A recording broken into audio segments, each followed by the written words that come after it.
రండి మరి ఈ సమయంలో మన మధ్యలో నాగలింగేష్ పాస్టర్ గారు ఉన్నారు. వాక్య సందేశాన్ని అందజేస్తారు. శ్రద్ధ కలిగి విందాము. నాగలింగేష్ పాస్టర్ గారు వందనాలండి. 6:10 వరకు మీకు సమయం ఉంటుంది. వాక్య సందేశాన్ని అందజేయవలసిందిగా ఆహ్వానము. వందనాలక్క. ప్రార్థించుకుందాం. పరిశుద్ధుడా, ప్రేమైన దయగల తండ్రి, నాయన మీ నామమునకు వందనాలు. ప్రేమించి ఇచ్చినటువంటి ఉదయకాల ప్రార్థన బట్టి కృతజ్ఞతలు. నాయన మీరు మాట్లాడండి. వినగల చెవులను, గ్రహింపగల హృదయాలను మీరు మాకు ఇవ్వండి.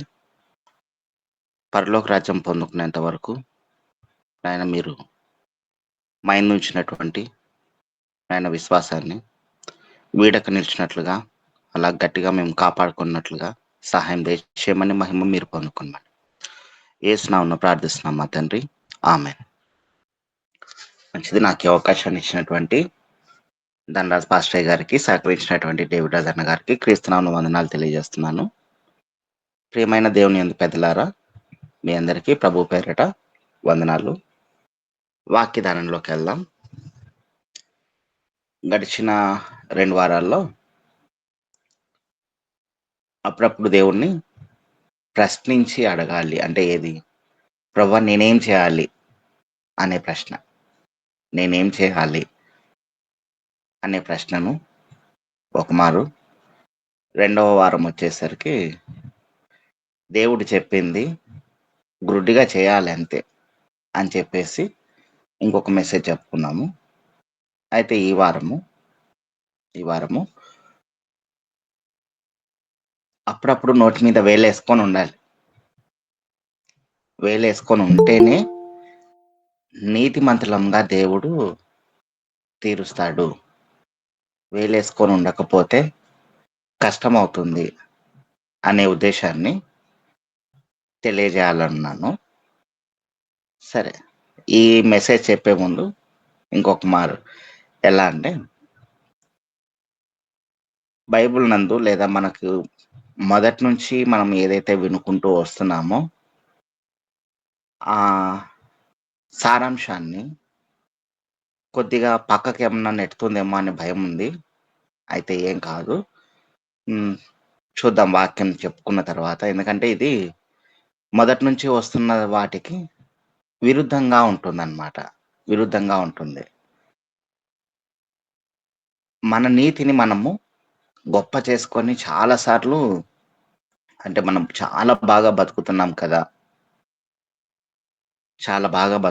కదా, ఇదిగో నేను చాలా నీతిమంతుడిని దేవుని యందు, చాలా నీతిగా బతుకుతున్నాను, నా యథార్థతను బట్టి నేను చాలా గొప్పవాడిని, లేదా దేవుని యందు నేను కలిగి ఉన్నటువంటి విశ్వాసము, లేదా దేవుని యందు నేను చేస్తున్నటువంటి ఈ నీతి క్రియలు చాలా గొప్పవి, అంటే గొప్పగా నీతి క్రియలు చేస్తూ ఉంటాం కాబట్టి చాలా ఇంత చేశాం కదా ప్రభువా, ఇదిగో మీరు నాకు ఇది ఇవ్వాలి అని ఇలా ఏదైనా మాట్లాడుకుంటున్నామంటే అది ఎంత వ్యర్థమైనదంటే మామూలు వ్యర్థం కాదు.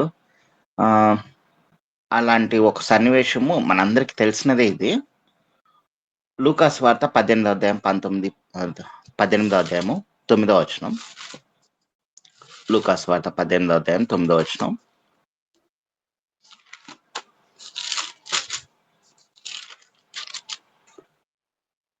తామే నీతిమంతులమని తమ్ము నమ్ముకొని ఇతరులను తృణీకరించు కొందరితో ఆయన ఈ ఉపమానం చెప్పాను. తాము నీతిమంతులం అనుకొని ఉంటారు, ఇతరులను తృణీకరిస్తారు. నిజంగానే వీరు నీతిమంతులే. ఈ నీతిమంతులు వారు కలిగి ఉన్నటువంటి ఆ నీతిని బట్టి ఇక మేమే నీతిమంతులము, మిగతా వాళ్ళు కాదు అనే ఉద్దేశంతో ఉంటారు. చూడు, అటువంటి వారి కోసం చెప్తా ఉన్నాడు. వీరు నీతిమంతులే అయినా కూడా వారు మాత్రమే నీతిమంతులు అని అనుకుంటున్నారు కాబట్టి ఇది తప్పు, అలా ఉండకూడదు మీరు అని చెప్పేసి అంటా ఉన్నాడు. అది ఎవరి గురించి చెప్తా ఉన్నాడంటే, పరిసయ్యుడు, సుంకరి. పరిసయ్యుని ప్రార్థన ఒకవైపు, సుంకరి ప్రార్థన ఒకవైపు.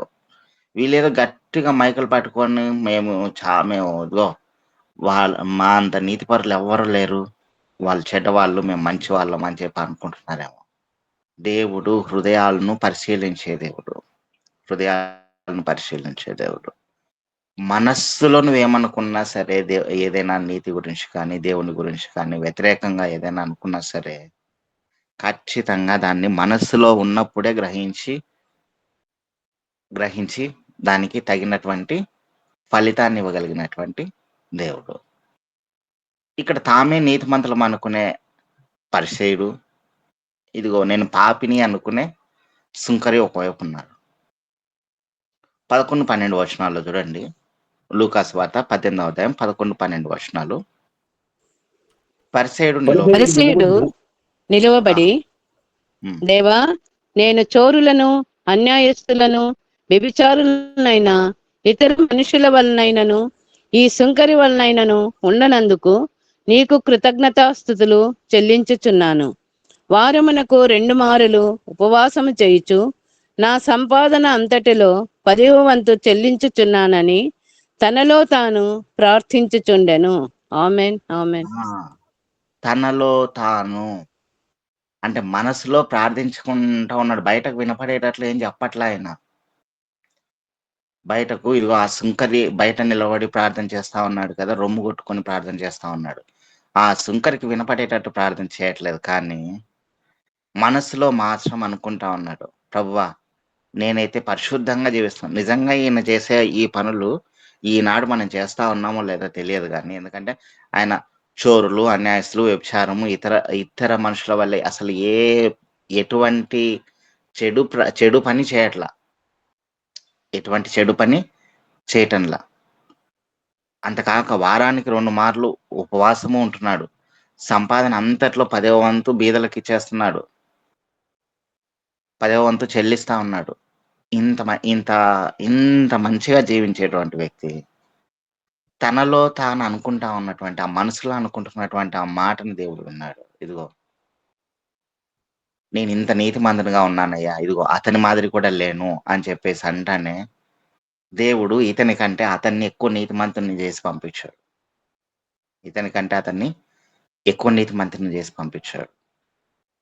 నువ్వు ఎంత మంచి పని చేసినా సరే, దాన్ని బేస్ చేసుకొని నువ్వు మాట్లాడడం మొదలు పెట్టావంటే నీ నీతి వ్యర్థమే.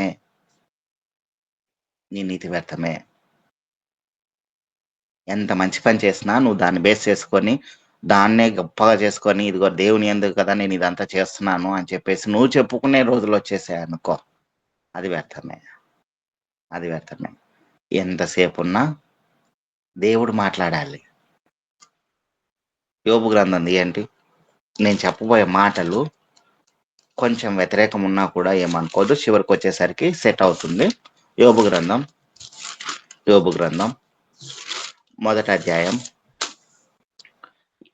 సాక్షాత్తు పరమ తండ్రి అయినటువంటి దేవుడే యోబు గారి గురించి ఎంత చక్కగా చెప్తా ఉన్నారంటే, ఈ సాక్ష్యం కలిగి ఉండాలి మనిషి.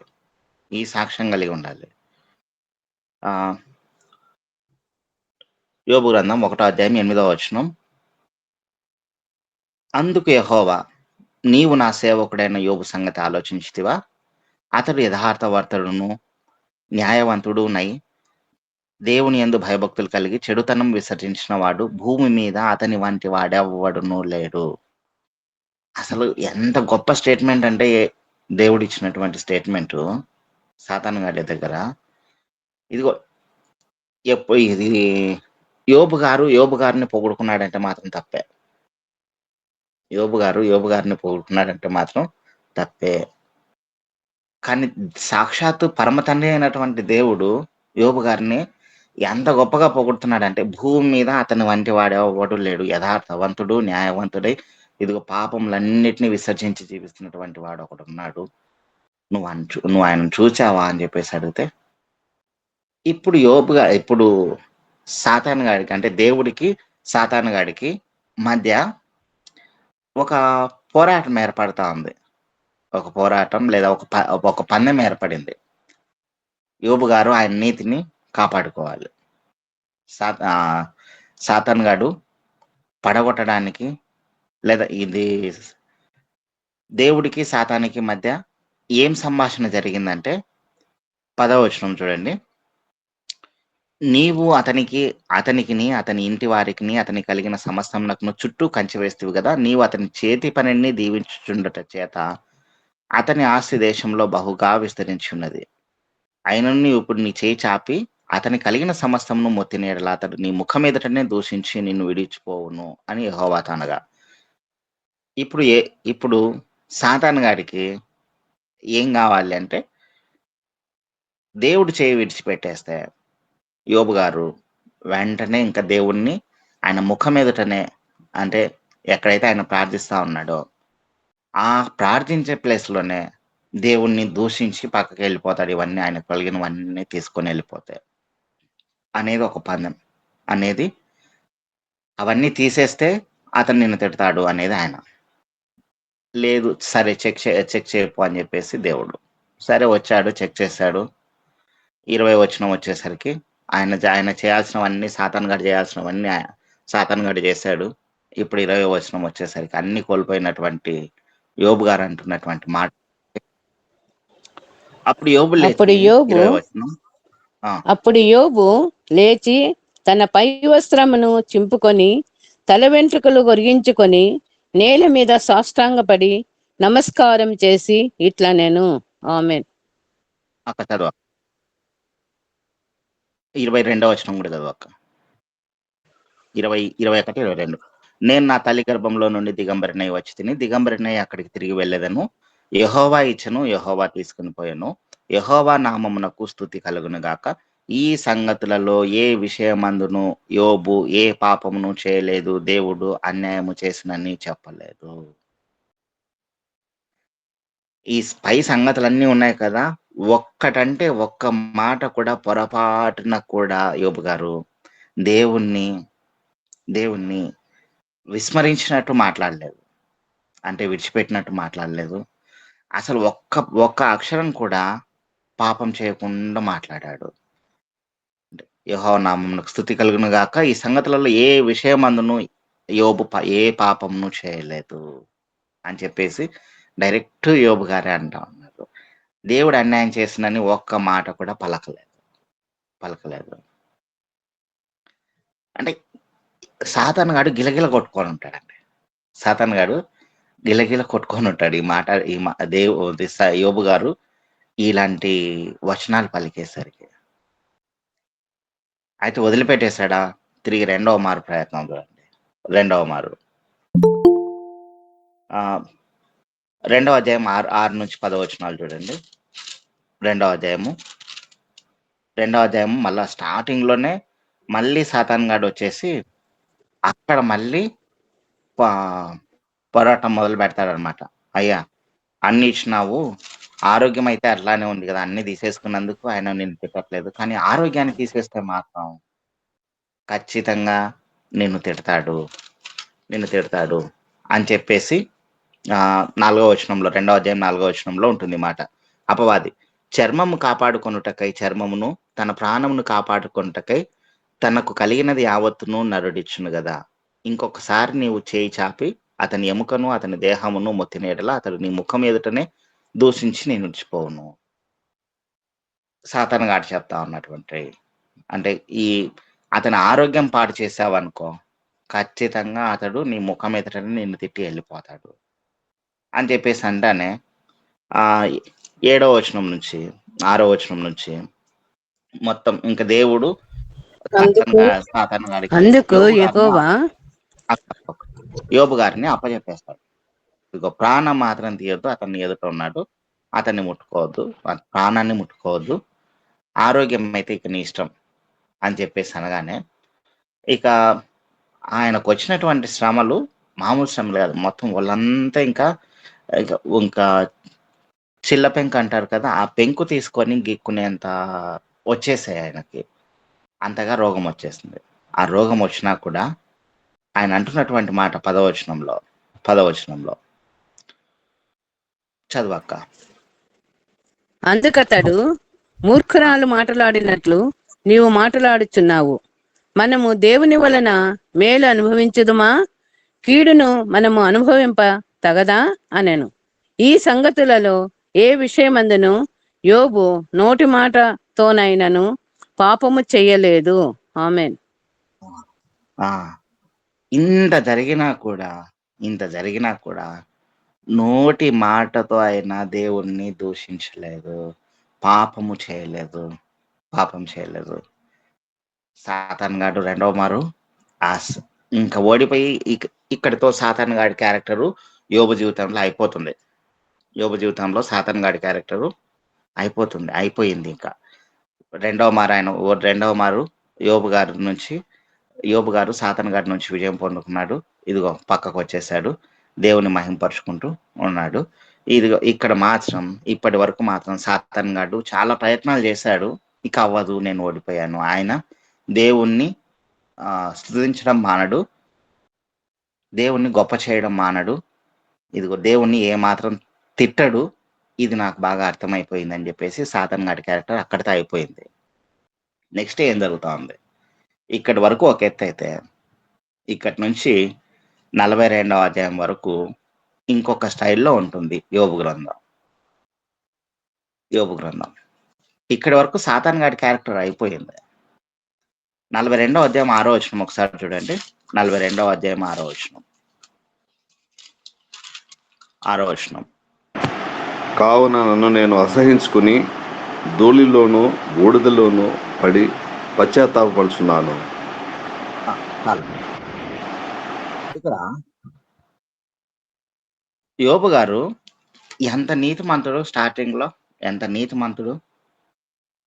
ఒక్క చిన్న పొరపాటు కూడా దేవునికి వ్యతిరేకంగా మాట్లాడినటువంటి వ్యక్తి కాదు. 42వ అధ్యాయం 6వ వచనంకి వచ్చేసరికి పశ్చాత్తాపడుతున్న యోబు గారు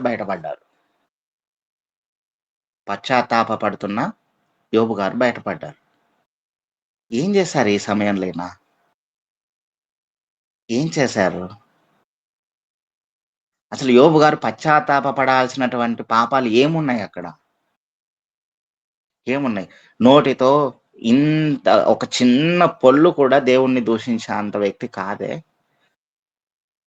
ఉన్న సర్వస్వము కోల్పోయినా కూడా ఆయన దేవుని వైపు మాత్రమే నిలబడి దేవుని మాత్రమే గొప్ప చేసుకుంటూ మాట్లాడేటువంటి వ్యక్తే. ఏం జరిగింది ఈ మధ్యలో? రెండవ అధ్యాయం మధ్యలో నుంచి 42వ అధ్యాయం మొదటి వరకు ఏం జరిగింది? పశ్చాత్తాపపడే అంతగా ఇందాకనే మనం చెప్పుకున్నాం కదా, లూకాసు వార్తలో, ఎవని నీతిని వాడు పొగుడుకుంటే మాత్రం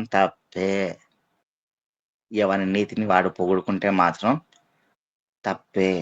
దేవుడు పొగిడేదాకా ఎదురు చూడాలి.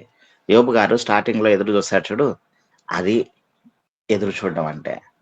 దేవుడే పొగడాలి మనల్ని మనం పొగుడుకున్నాము అంటే, ఎవరికి వారు పొగడతలు ఏర్పాటు చేసుకున్నారు అంటే అక్కడ నోటి మీద వేలేసుకోవడం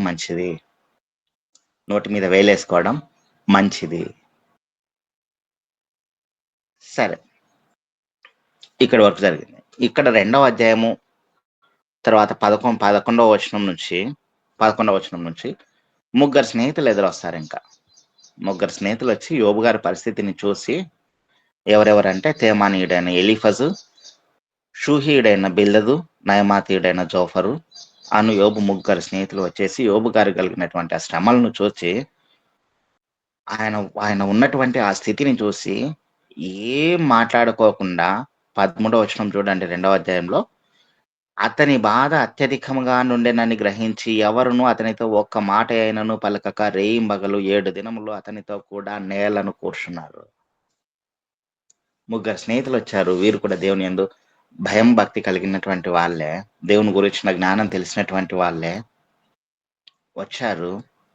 ఆయన కలిగినటువంటి ఆ స్థితిని చూచి 7 రోజులు పగలు రాత్రి అలానే నేల మీద కూర్చున్నారండి యోబు గారిని చూసి.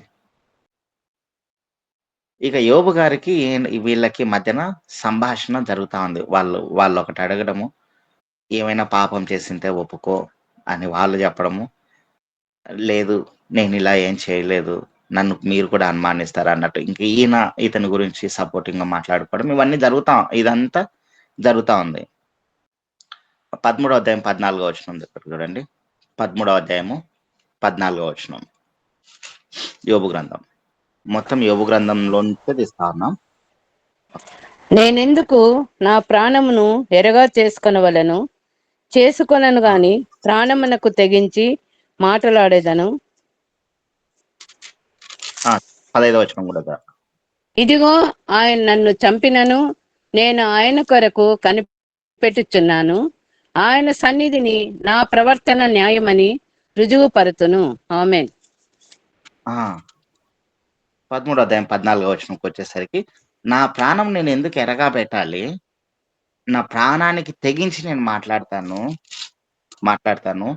ఇదిగో ఆయన నన్ను చంపినా కూడా నేను ఆయన కొరకు కనిపెట్టుచున్నాను.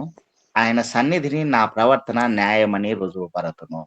ఈ మాటలు మాట్లాడుకుంటూ వస్తున్నాడు. ఇది గొప్పగా, అంటే లోపల చాలా గొప్ప భక్తి ఏర్పాటు చేయబడి ఉంటుంది చూడండి వాళ్ళు మాట్లాడే మాటనే.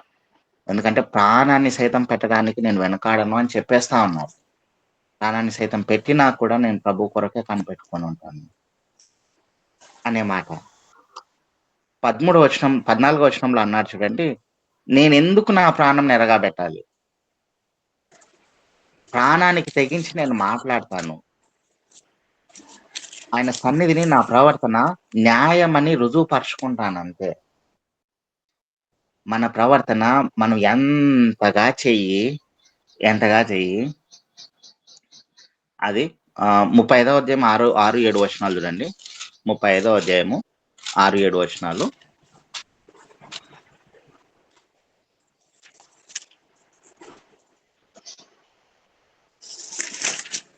6-7 వచనాలక్క. నీవు పాపం చేసినను ఆయనకు నీవేమైనా చేసితివా? నీ అతిక్రమములు విస్తరించినను ఆయనకు నీవేమైనా చేసితివా? నీవు నీతిమంతుడివైనను ఆయనకు నీవేమైనా ఇచ్చుచున్నావా? ఆయన నీ చేత ఏమైనాను తీసుకొనునా? ఈ రెండు వచనాలు చాలా మంది మనము గుర్తించలేనంతగా ఉండిపోతాం చూడు ఇటువంటి సమయాల్లో. ఎందుకంటే నీతిగా బతికితే దేవుణ్ణి చాలా గొప్ప చేస్తున్నావు అనే ఫీలింగ్ లోపల ఉంటుంది చూడు. అసలు నీ నీతి నీకే కదా పనికొచ్చేది. అంటే ఇట్లా చెప్తున్నా అనుకోద్దండి.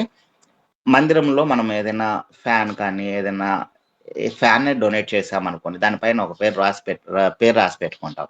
ఒకవేళ లేదా పేరు రాసి పెట్టకుండా ఊరికే డొనేట్ చేసామనుకోండి, ఆ మందిరంలో తగిలించి ఉంటారు. ఆ ఫ్యాన్ వల్ల దేవునికి ఏమన్నా ఉపయోగమా? ఏం లేదు. మనం కూర్చుంటాము, మనకే ఫ్యాన్ వేసుకుంటే మనకే గాలి వస్తుంది. స్వెట్ అనేది, అంటే ఉడకబెట్టడం అనేది ఆగిపోతుంది అంతే. మనకు గాలి తగలడం కోసం పెట్టుకున్నాం. సేమ్ మన నీతి క్రియలు కూడా అంతే. మనకు మేలు కలగడానికి మన నీతి క్రియలు పెట్టుకున్నాము. ఇదిగో మనం పాపం చేసినా సరే అది దేవునికి ఏమీ ఒరిగేది లేదు. దానివల్ల మన నీతి క్రియలు జరిగించినా సరే దానివల్ల ఒరిగేది ఏమీ లేదు దేవునికి. నువ్వు పాపం చేసినా నీ దగ్గరే ఉంటుంది, పుణ్యం చేసినా నీ దగ్గరే ఉంటుంది. వాటిని బట్టి నేను ఇదిగో గొప్పగా జీవిస్తున్నానని అనుకుంటున్నావేమో జాగ్రత్త అని చెప్పేసి 6-7 వచనాలు అదే ఉంటుంది. నీవు నీతిమంతుడవు అయినను ఆయనకు నీవేమైనా ఇచ్చుచున్నావా? నీ నీతి నీకే కదా ఉండేది. ఆయన నీ చేత ఏమైనా తీసుకున్నా నీ నీతిని బట్టి ఆయన ఏం తీసుకుంటాడు? ఒకవేళ నువ్వు పాపివైతే నీ పాపాన్ని బట్టి నువ్వేమన్నా ఆయనకి ఏమైనా చేరుస్తున్నావా? ఏం లేదు కదా. ఎందుకు ఇలా అనుకుంటున్నావు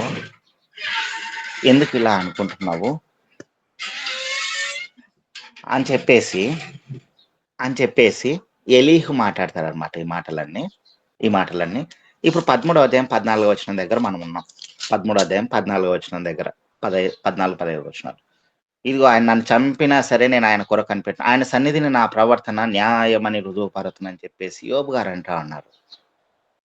యోబు గారు అనే మాటలు దీనికి వ్యత్యాసంగా ఉన్నాయి. ఇంతకుముందు మనం చెప్పుకున్నాం చూడు, నా నీతి గొప్పది, నేను నిరూపించుకుంటానని చెప్పేసి యోబు గారు అంటా ఉన్నారు చూడు. అక్కడ చెప్పినటువంటి మాటకు ఇక్కడ వ్యత్యాసం ఉన్నాయి. అక్కడ ఎలీహు ఆత్మచేత ప్రేరేపితుడై ఆయన మాట్లాడుతూ ఉన్నాడు. ఆయన మాట్లాడుతూ ఉన్నాడు. ఆ మాటలకు వ్యతిరేకంగా ఉన్నాయి.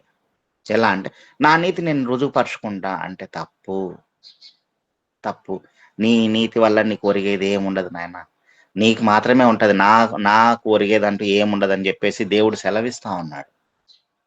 నీ నీతి నీ దగ్గరనే పెట్టుకో, నీ పాపం నీ దగ్గరనే పెట్టుకో. దాన్ని బట్టి నా దగ్గర అతిశయించడం కుదరదు.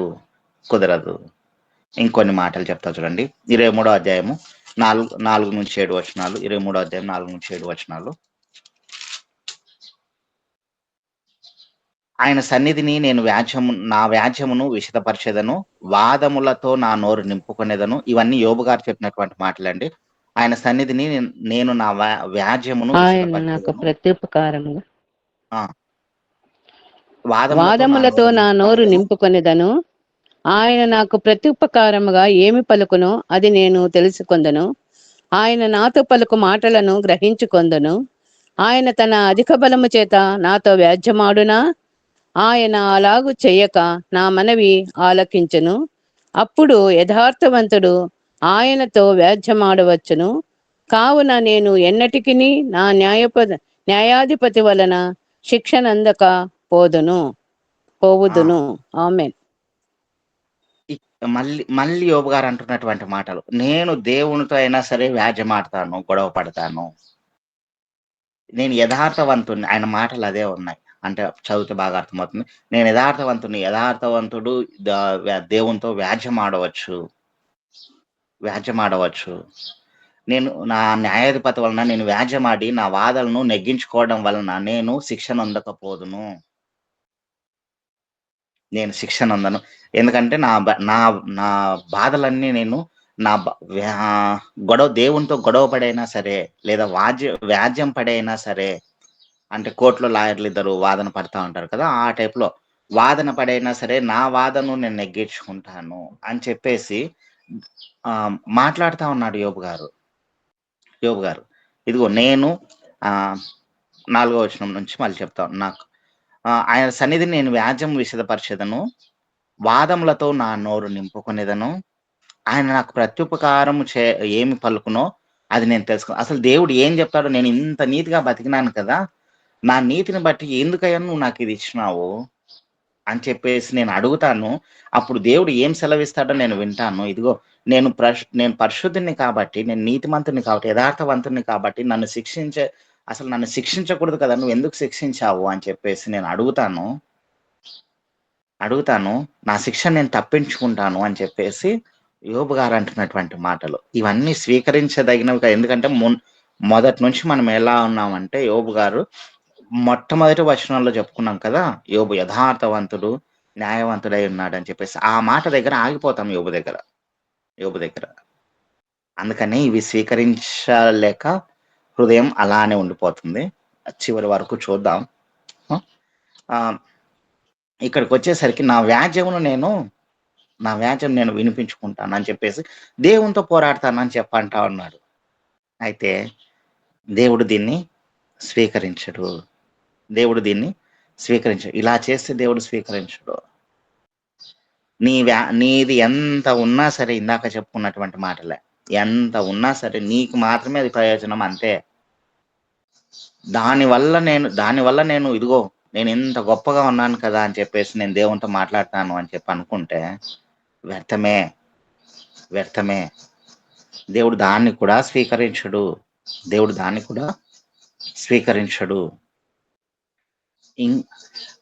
ఎంత నీకు నీతిగా ఉన్నా సరే దేవుడు శిక్షించినాడంటే శిక్షను అనుభవించాల్సిందే, అంతే.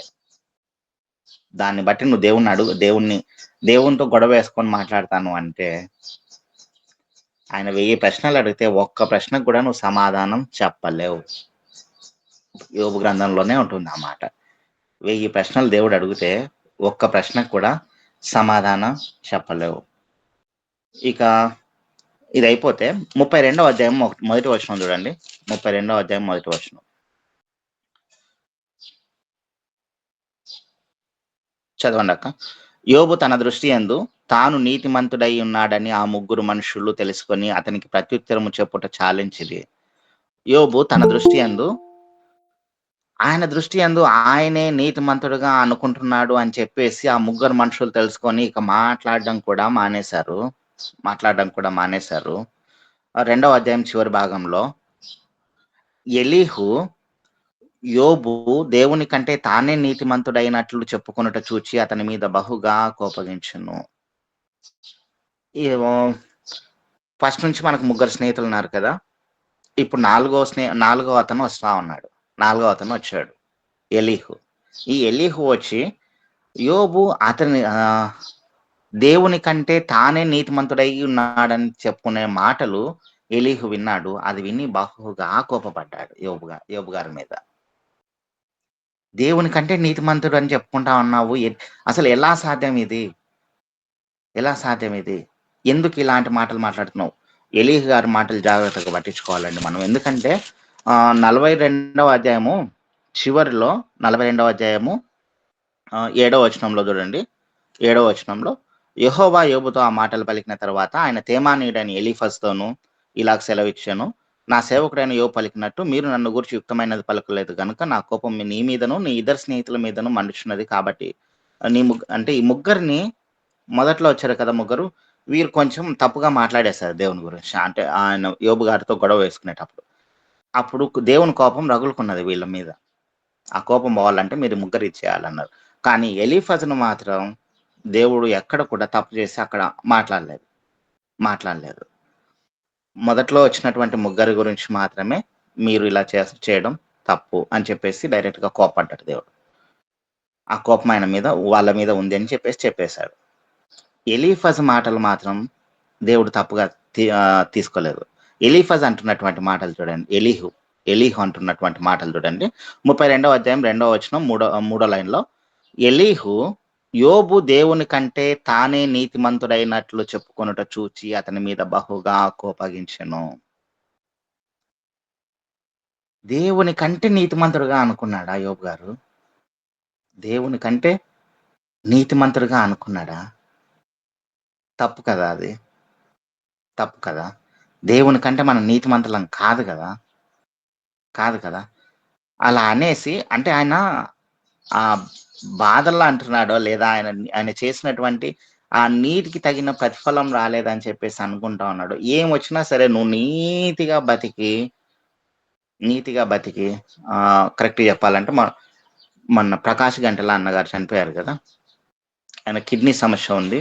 ఆ సమస్య వల్ల ఆయన బాధపడతా ఉన్నాడు. కానీ ఆ సమస్య వచ్చినా కూడా ఇదిగో నేను నీట్గా బతుకుతా ఉన్నాను కదా, నాకెందుకు ఈ రోగం అని చెప్పేసి దేవునితో వ్యాజ్యం వేసుకుంటే తప్పే. ఆయన ఏదైనా శిక్ష వేశాడంటే అది అనుభవించాల్సిందే అంతే. కావాలంటే ప్రార్థించు, నాయన ఈ రోగాన్ని తొలగించు అని చెప్పేసి. నేను నీట్గా బతుకుతా ఉన్నాను కదా, నాకెందుకు ఇది అని చెప్పి అన్నావంటే మాత్రం నోటి మీద వేలేసుకొని ఊరుకోవడం మంచిది. అలా అడగడం కంటే నోటి మీద వేలేసుకొని ఊరుకోవడం మంచిది. తర్వాత ఇక్కడ దేవుని కంటే నీతిమంతుడుగా యోబు గారు ఎంచుకున్నారు. తర్వాత వచ్చేసరికి 34వ అధ్యాయం 5వ వచనం చూడండి. 34వ అధ్యాయం 5వ వచనం, చాలా వచనాలు ఉన్నాయి. 34 5వ వచనం, నేను నీతిమంతుడను, దేవుడు నా పట్ల న్యాయము తప్పెను, న్యాయవంతుడై ఉండి నేను అబద్ధికునిగా ఎంచబడుచున్నాను, నేను తిరుగుబాటు చేయకపోయినను నాకు మానజాలని గాయం కలిగినని యోబు అనుచున్నాడు. ఎలీహు గారు అంటున్నటువంటి మాటలు ఇవన్నీ. నేను నీతిమంతుడను, దేవుడు నా పట్ల న్యాయము తప్ప, దేవుడు నాకు అన్యాయం చేశాడు అని చెప్పేసే మాటలు యోబు గారు మాట్లాడుతున్నారు అని చెప్పేసి ఈయన చెప్పేస్తా ఉన్నాడు. న్యాయవంతుడయ్యుండి నేను అబద్ధికునిగా ఎంచబడుచున్నాను అంటే న్యాయవంతుని కానీ అబద్ధికునిగా చెప్పబడుతున్నాను ఇక్కడ అని చెప్పేసి యోబు గారు అంటా ఉన్నారని చెప్పేసి ఎలీహు గారు చెప్తా ఉన్నారు. దేవుడు అన్యాయం చేశాడు అని. ఈ మాటలు మనం దేవుని సన్నిధానంలో అసలు మాట్లాడకు. దేవుడు నాకు అన్యాయం చేసినాడు, ఈ మాటలు మాట్లాడడం కంటే నోటి మీద వేలేసుకోవడం మంచిది. తర్వాత 35వ అధ్యాయం 6వ వచనం 7వ వచనం, 35వ అధ్యాయం 6వ వచనం 7వ వచనం, నీవు పాపం చేసినను ఇందాక చెప్పుకున్నాం కదా, నువ్వు నీతిమంతుడు అయితే నీ నీతి నీకు మాత్రమే తగ్గుతుంది. నువ్వు పాపాలు చేసినట్లయితే నీ పాపం నీ దగ్గరే ఉంటుంది. దాన్ని బట్టి ఆ నీతిని బట్టి నువ్వు దేవుణ్ణి గొప్ప చేస్తానని ఫీల్ అయినావంటే మాత్రం నీకే పాపం చెల్లుతుంది అనే ఉద్దేశంతో చెప్తాడు. తర్వాత 38వ అధ్యాయం వచ్చేసరికి ఇప్పుడు సాక్షాత్తు ఎలీహు తర్వాత యెహోవా దేవుడే సుడిగాలి చేత యోబు గారితో మాట్లాడుతున్నటువంటి మాటలు మొదలయ్యాయి 38వ అధ్యాయంలో. అప్పుడు యెహోవా మొదటి నుంచి అప్పుడు యెహోవా సుడిగాలిలో నుండి ఇలాగ యోబునకు ప్రత్యుత్తరం ఇచ్చెను, జ్ఞానము లేని మాటలు చెప్పి ఆలోచన జరుపుతున్న వీడెవడు. యోబు గారి గురించి చెప్తా ఉన్నాడండి. యోబు గారి గురించి జ్ఞానం లేకుండా మాట్లాడుతున్నావు కదా, ఎవరు నువ్వు అసలు? స్టార్టింగ్ లో యోబు గారు న్యాయవంతుడు, యథార్థవంతుడు అని చెప్పి దేవుడు గొప్ప స్టేట్మెంట్ ఇచ్చారు కదా. అదే దేవుడు యోబు గారిని ఎన్ని క్వశ్చన్లు అడుగుతున్నాడంటే 38వ అధ్యాయం స్టార్టింగ్ నుంచి మొదలు పెట్టుకుంటే 42వ అధ్యాయము చివరి వరకు 41వ అధ్యాయము చివరి వరకు ఇదే జరుగుతుంది. అక్కడి నుంచి ఇక్కడి వరకు యోబు గారిని అడగని ప్రశ్న అంటూ లేదు. దేవుడు ఎన్ని ప్రశ్నలు అడిగాడంటే అన్ని ప్రశ్నలు అడిగాడు. అసలు నా గురించి నువ్వు ఎందుకు అలా నాతో వ్యాజ్యమాడి గెలుస్తానంటావా? అసలు ఏమి జ్ఞానం ఉందని చెప్పేసి నువ్వు అలా అనుకుంటున్నావు? ఏం జ్ఞానం ఉందని చెప్పేసి నువ్వు అలా అనుకుంటున్నావు అని చెప్పేసి దేవుడు, నేను ప్రశ్న వేస్తాను, నువ్వు కావాలంటే సమాధానం చెప్పుకో అని చెప్పేసి వరుస పెట్టి ఆయన అడిగేటువంటి ప్రశ్నలు చాలా ఉన్నాయి. 41 అధ్యాయం వరకు 38తో మొదలు పెట్టుకుంటే అప్పుడు యోబు గారు తీసుకున్నటువంటి నిర్ణయం చూడండి. యోబు గారు తీసుకున్నటువంటి నిర్ణయము 40వ అధ్యాయం 4వ వచనం చూడండి. 40వ అధ్యాయము 4వ వచనం,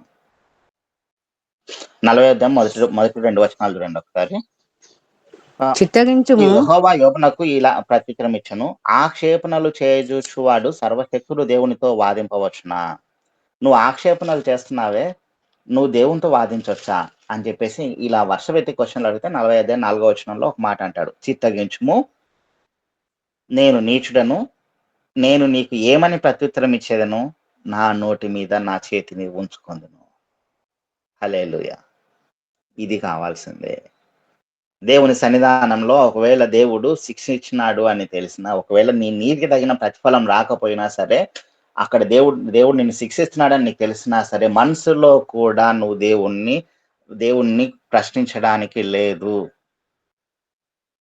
మనసులో కూడా దేవుని గురించి తప్పుగా అనుకోవడం కాదు. ఈయన తప్పుగా అనుకోలేదు, కానీ నేను నీతిమంతుడిని కదా, నాకెందుకు, ఆయన లేకపోతే అసలు నీ నీతి వల్ల నువ్వు పరలోక రాజ్యం చేరలేవు. యేసుక్రీస్తు ప్రభుల వారి రక్తం వల్ల మాత్రమే, ఆయన నీతిమంతుడిగా మారుస్తే మాత్రమే పరలోక రాజ్యానికి చేరతావు.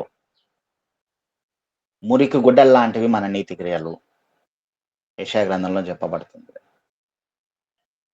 మురికి గుడ్డలు లాంటివి మన నీతి క్రియలు. మన నీతి మనకు ఒకవేళ లాభం తెచ్చిపెట్టవచ్చు ఈ లోకంలో, అంతేకాని పరలోకానికి చేర్చినంత గొప్పది కాదు మన నీతి.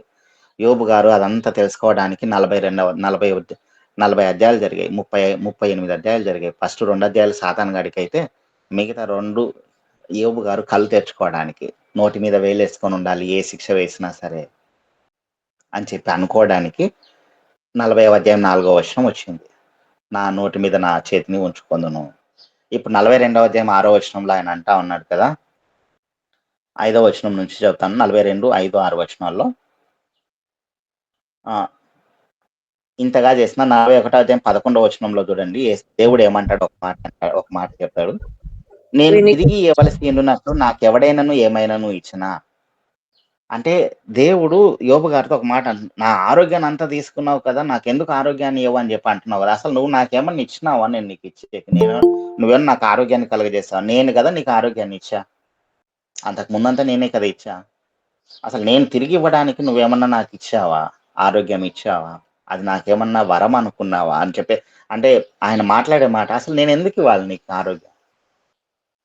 వ్యాజ్యం ఆడుతా ఉన్నావే, నేను ఎందుకు ఇవ్వాలి నీకు ఆరోగ్యం అని చెప్పేసి దేవుడు అంటున్నటువంటి మాట. అదే కాదు, ఏ విషయంలో అయినా సరే దేవునితో వ్యాజ్యం ఆడడం తప్పు. దానికంటే నోటి మీద వేలేసుకోవడం ఉత్తమం. 42వ అధ్యాయం 5వ వచనం 6వ వచనం చూడండి, వినికిడి చేత నిన్ను గూర్చిన వార్త నేను వింటిని, అయితే ఇప్పుడు నేను కళ్ళారా నిన్ను చూచున్నాను, కావున నన్ను నేను అసహించుకుని దూరులోను బురదలోను పడి పశ్చాత్తాపపడుచున్నాను. ఇక్కడికి దేవుడు ఆ పశ్చాత్తాపం పడితే ఇదిగో నోటి మీద వేలేసుకొని ఇక నాయన నేను ఏం మాట్లాడను, పశ్చాత్తాపడతాను, అంటే నిన్ను గొప్ప చేయని మాటలు నాకొద్దు నాయన అని చెప్పేసి ఎప్పుడైతే మనం కూర్చుంటామో, బుద్ధిగా కూర్చుంటామో, అప్పుడు దేవుడు 42వ అధ్యాయం 10వ వచనం చూడండి. 10వ వచనం 3వ లైను. మరియు యోబునకు పూర్వం కలిగిన దానికంటే రెండంతలు అధికంగా యెహోవా అతనికి దయచేశాడు. నోటి మీద ఎప్పుడైతే ఏలేసుకొని కూర్చుంటావో, నీ నీతిని బట్టి కాదు దేవుడు రక్షించేది, నువ్వు వ్యాజ్యం ఆడటాన్ని బట్టి కాదు దేవుడు రక్షించేది, వీటన్నిటిని బట్టి కాక ఎప్పుడైతే మౌనంగా ఆయన వేసే శిక్షను అనుభవిస్తావో, అప్పుడు దేవుడు నిన్ను రెండంతలుగా ఆశీర్వదించడానికి ఇష్టపడతాడు. జ్ఞానం కలిగి అప్పుడప్పుడు నోటి మీద వేలేసుకొని సైలెంట్గా కూర్చొని దేవుని మాట వినడం చాలా ఉత్తమం. దేవుడి మాటలు దీవించును గాక. ఆమేన్. ఆమేన్. నోటి మీద వేలేసుకోవాలి. బదులు చెప్పటానికి ఒక మాట కూడా మిగలకూడదు. బదులు చెప్పటానికి, వ్యాజ్యమడటానికి, వ్యాజ్యములెల్లా సమసిపోతాయి. నిశ్చేష్టుడవుతాడు, చేష్టలు ఉడిగిపోతాయి. ఒక భక్తుడు తన జీవితం అంతటిలో ఏమి ఉపకారము చేయగలడు, దేవునికి ఏమి మేలు చేయగలడు? ఆరోగ్యము, ఐశ్వర్యము దేవుడే ఇచ్చింది. ఆరోగ్యము, బలము ఉడిగిపోతాయి. ఆయనను బదులు ఏమి చెప్పకూడదు, మౌనముగా భరించాలి. నోటి మీద వేలేసుకోవాలి. నోటి మీద వేలేసుకున్నాడు కాబట్టి దేవుడు రెండంతలుగా ఆశీర్వదించాడు, రెండంతలుగా మేలుడు పొందాడు. ఈ దినము సగటు క్రైస్తవ విశ్వాసికి యోబే సరి అయిన మాదిరి. తామే నీతిమంతులం అనుకొని ఇతరులను తృణీకరించు వారితో దేవుడు చెప్పుచున్న మాటలు, నీ నీతి మురికి గుడ్డలతో సమానం, నీ నీతి పేలికలతో సమానం. ఎవడు దేవభక్తుడై ఉండగోరువాడు తమ సొంత స్వనీతిని బట్టి అతిశయపడటానికి వీలు లేదు. యోబు నోటి మీద వేలేసుకున్నాడు, శిరసా వహించాడు, రెండంతలుగా దీవెనలు పొందుకున్నాడు. చక్కగా దేవుని వాక్యమును వివరించిన నాగలింగేష్ గారికి వందనాలండి. God bless you. ఇప్పుడు మన మధ్యలో ప్రేరేపణ కలిగిన వారు ఒక చిన్న మాట ప్రార్థన చేస్తారు. ఒక చిన్న మాట